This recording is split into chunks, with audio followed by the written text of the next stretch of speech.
I'm working on Ajax here. I just found something I better check. I decided to go with 5 volts on this. I had a debate with myself. Do I do 5 volts or do I do 12 volts? Standard modeling, as far as I can tell, most people are using 12 volts these days. That has some advantages in that your LED tape is typically 12 volts.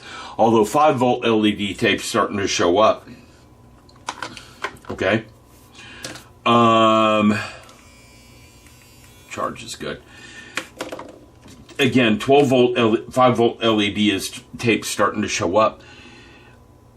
The advantage of 5 volts is it will fit in a USB plug, so I can power everything with USB. And if I ever do take this thing to a show, if I ever get back that far into this, I can battery power it. Just take a phone battery. I mean, there's plenty of those available. I have plenty of those just laying around. I'm looking for one. This one right here would work. This would power the LEDs in the ship for a good hour or so. A couple hours probably, because this will recharge my poor phone once or twice. Maybe not, because I've got a crazy phone. But anyhow, I'm going to go and go with 5 volts. And then I had to decide for the engines in the back, and you can see them right here. Do I use warm white or white? Watching the movie, and again, I'm not going to rivet count this thing. I'm not going to try to make it 100% perfect. It can't be. And I discussed that in the first video. It just can't be, no matter what I try to do. I cannot be 100% perfect. So, the movie does have warm white on it. And you can see the warm whites are fitting in here. It took me a while to find the warm white LEDs. I have this huge bin of LEDs. And I haven't been in it in a while. Actually, there's 2 of these bins. And I'm just grabbing the bins so you can see them. This is one of 2 bins of LEDs that I have. And there's probably 2,000 LEDs in this box of various size and colors.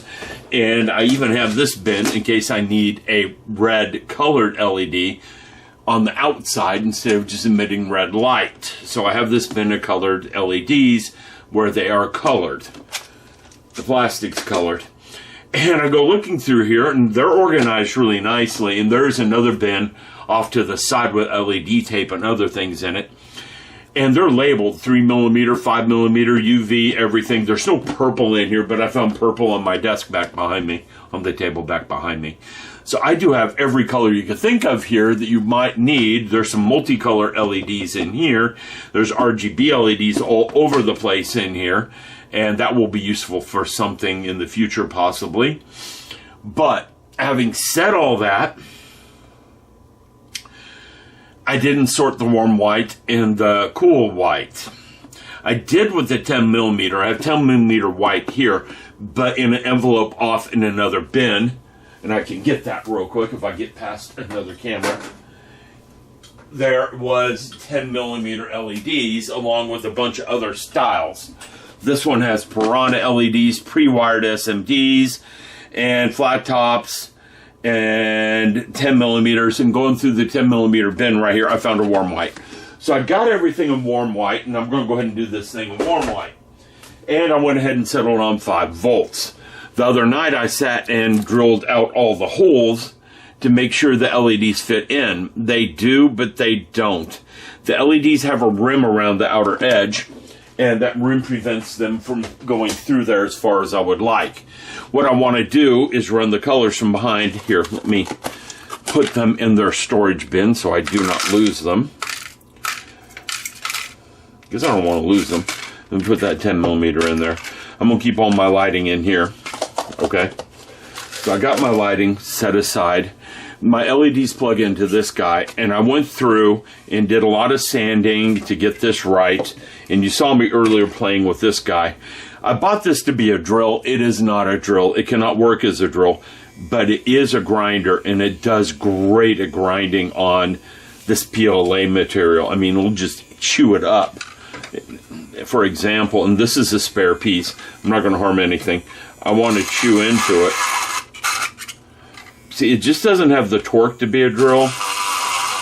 but if I'm patient with it, it will go across it. This was very invaluable in getting parts to fit. So it was a good little handheld tool. I wish they'd make one with enough torque to be a drill and a little bit controllable speed. That would be wonderful in that style. And I got a lot of the parts to fit. These are 2 parts stuck together. You can see I'm going to have a nasty seam running around the top here. This part does go on there, so it will hide part of the seam. Fortunately, these parts back here will hide a lot of the seam in the back, and you're not going to see a seam on them. Tomorrow, I'm going to primer up this because I can paint this before I put it together, assemble it, and I need to get my LEDs to fit all the way through to the top of this, which is going to be fun. And I'm going to have to worry about shorts in this. Or I can just stick them through the top. The 10mm LED, he doesn't fit in there very well. Let's get him out of my storage bin here so I don't lose track of things. And if we look, he barely fits. So either I'm going to have to grind him down or really enlarge this hole with the drill press in the garage. I'm not so sure I really want to enlarge this hole too much. I could just sit here with this guy and just do this for a while. But that's going to take quite a while to do. Okay, it would work. It may not look so nice when I'm done. That's one thing I'm worried about. It would work. It would get it. See, that's fitting better already. It's pretty tight in there too. So this guy, he's way too tight now. May not get him out of there. Yep, got him out. So this guy, if I can sink him up to his top, will probably be fine. But I'd like to press him all the way through this. So I need to start from the bottom side instead of the top side. How do I know which side's which? This side's a lot smoother than this side. So I'm going to have to get in there and clean that up, which I'll do in a little bit. So I'm starting with the lighting on the rear engine because I have not decided if I'm going to light the bridge or not. I haven't even printed the bridge. Okay. I'm reprinting these. This file at 100% will not fit on my print bed, but at 99% it will. And I'm also trying to decide if I want to clean them up more than they are. Because these were doors that swung open. And they go inside here. The problem is I don't think I can put them in when the ship's assembled. Okay? You will notice, and I'm happy with 3D printing because I can get lots of test pieces. I have this one set in here. Okay? And here's the one for the other side. I can put them in once it's assembled, which will be great. But once I print the new ones tomorrow, I'll have a better idea of whether I can put them in or not. A little bit, tiny bit smaller might give them a good fit. Now, being able to put them in after I get this assembled would be wonderful. The other problem I have is there are lights that shine down from up here in the movie. Little rectangular lights. I tried drilling it. You can see my drill mark right there. The drill mark is actually pretty far back for a reason. Let's get this part out. Hopefully without breaking it. It wants to break. This part should come right out. Yeah, but this part. One of the good things is if I do break it, I can print another one. Something like this doesn't take long to print. It doesn't cost much. Something like this takes a good 8 to 10 hours to print. I don't want to reprint it unless I have to. And I did reprint it because there's a lot of bad burrs along the side here. I just didn't want to mess with. Okay, so getting into this, I'm looking for a drill. Oh, I had the drill bits here. I spurged a couple of years back for some good quality drill bits from God Hand. And now I understand why people buy them, even though they're kind of pricey, because they work really, really well. It wasn't the size I used. They're labeled, they're indexed. I'm not going to run into trouble. They fit in my pin vise. All of them do fit in this too. I can kind of use it as a drill. It just takes patience. And it's not real good to do. So if I put this in here, I'll put the camera up, maybe you can see it down in there. Yeah, you can see it down in there. It's drilling through some pretty structural plastic along here. And I need to put my drill bit further out, more like this right here. This PLA drills fairly easily. It's weird material to work with. I'm going to tell you, grinding with it, sanding it is strange because it will fray like cloth will. Well, because the way it's made, it's put together by running hot filament together and heating it up and cooling it. So, of course, it's going to be a little strange. I don't know where my Tamiya handy drill is, but I bought a new one that I have to find. And I should find that pretty soon and get that working. Okay. But this piece right here is going to be my guinea pig for a lot of things. For example, I'm pretty sure paint will go on PLA just fine. But how do I get rid of these layer lines along the outer edge of this thing? Okay, I can see them really well. I don't know, I don't really want them in my model once it's painted. There we go, that drilled through, I think. Nope, the drill bit came loose. It didn't drill through. The big problem here is there is not really enough room to drill this out. Yeah, it hasn't drilled through yet. There's really just not enough room to drill this out. I need a longer drill bit. It's not drilling into there very far.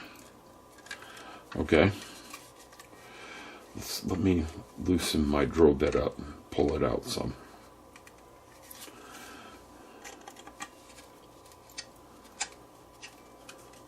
I can't even see the drill bit. It's drilling through.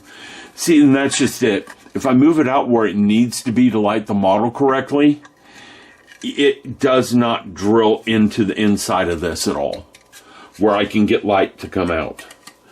So what I might do is just ignore it and not light it at all. Another thing I might do is look through my stash of SMDs, because I have a lot of pre-wired SMDs, but the problem with that is they're 12 volts. But that might be okay running them at 5 volt because they would be dim enough not to overwhelm the lighting on the side of the model. And just stick some in here, drilling the holes that way. And then drilling the holes this way because this reaches through, that does not. And putting some SMDs along here so this side is lit. I don't know, I'm going to look. That can get pricey because the pre-wired SMDs can be a little expensive. And soldering them myself is a bit annoying. Alright, so having said all that, just an update where I am. I have gotten some parts to fit. I am reprinting the wing section. It should be done in a few minutes because I want a one-piece wing to go on here instead of the two-piece. Here's the two-piece. Let me look at this for a minute. The front is this way. The two-piece wings will bolt on there. And the one-piece wings, I didn't know if it'd fit on my printer. And I just started moving things around and I got them to fit. They're printing fine. I checked them, but the skirt around it is a little wonky. Okay? But this guy is not going to be a small model. She is just not going to be small. So an idea of the size. This didn't print correctly. It's another test piece for me. But that's just an idea of the size of it. She is not going to be small. But she is going to command attention when you see her. That is true. I have some Gundam paints coming. They're lacquer paints. I know, I'm using Gundam paints. But I learned a lot playing with Gundams over the last little while. They are definitely a different breed than your typical model. Yeah, and the fit on these, once you get them sanded, fits really tight. And it's not moving around, and you're going to have this all bolted together because these go on with screws. So you're going to have these bolted on there pretty good. So this thing's going to be really stable. And there's parts that go on here. So once I get the wings on here, this goes on here, this end.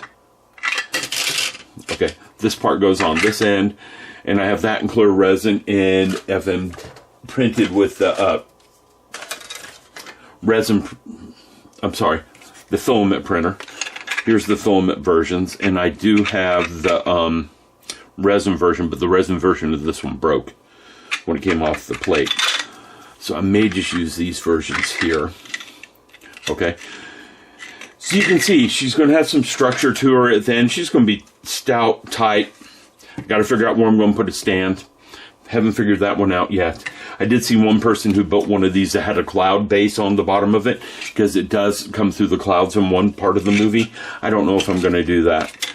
As for the wings, I know I'm going to have to cut some channels in these wings, because there is lighting along here, and there's lighting along here in the back. So I'm going to have to cut some out and put some fibers in there. There's fibers for the ray guns here, but those are already pre-drilled with a cavity to handle the fibers. There is also a panel that goes right in here that's lit, and I'm not sure how I'm going to handle that.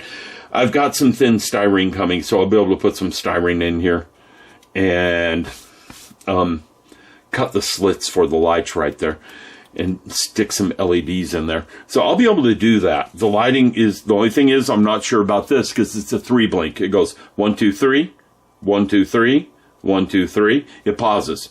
It goes 1, 2, 3, pause, 1, 2, 3, pause, 1, 2, 3, pause.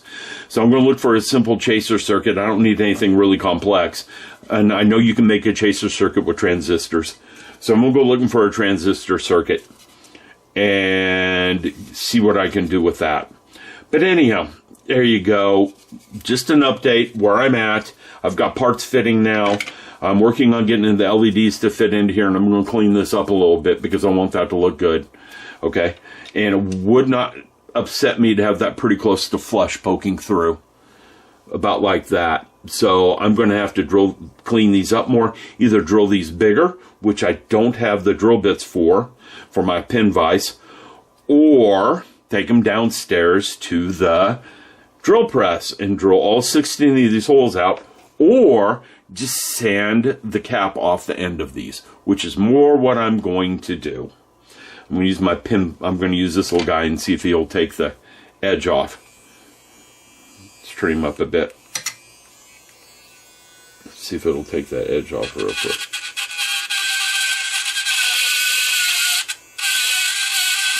Oh, I know it's doing it. It is doing it. It's taking that right off. It's not even taking any time. So I'm going to do this. I'll be back in a while. This video is long enough, so I probably won't be back tonight. But I've got a way to handle all 17 of these LEDs that need this treatment. I'll be back in a while. Have a good one.